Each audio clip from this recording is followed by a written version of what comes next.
आदित्यनाथ जैसे लोगों को पता नहीं है कि इस देश के युवा क्या चाहते हैं, इस देश के किसानों की हालत क्या है। ये सिर्फ धर्म की आड़ में इस देश में विवादित बयान देकर अपनी रोटियां सेक रहे हैं और अपने आप को ये हिंदू धर्म के आका समझते हैं। मैं भी हिंदू हूँ, मुझे पता नहीं कि इन लोगों को इस धर्म का आका किसने चुना। अपने आप में ये सर्वे सर्वा बनकर ये लोग बैठे हैं और इस देश को बांटना चाहते हैं। लेकिन इस देश के युवा, चाहे वो मुसलमानों के युवा हो चाहे हिंदुओं के युवा, हम अब इस देश को बांटने नहीं देंगे और आप लोगों की मंशा को कभी भी हम कामयाब नहीं होने देंगे।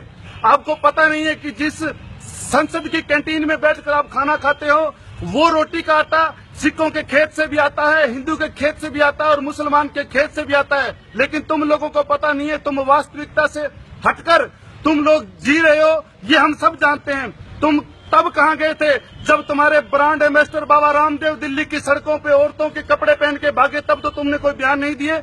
और एक योगी होकर योगी अपनी औकात में रहे। सारे देश के नौजवान हम इस भारतीय संस्कृति से जुड़े हुए, पता है कि योगी की गरिमा क्या होती है, योगी का महत्व क्या होता है। लेकिन तुम लोगों ने तो एक योगी की महिमा को भी धूमिल कर दिया। तुम्हें पता ही नहीं है कि योगी होता क्या है। योगी सिर्फ त्याग की भावना रखता है, लेकिन तुम लोग ऐशो आराम की जिंदगी जीते हो।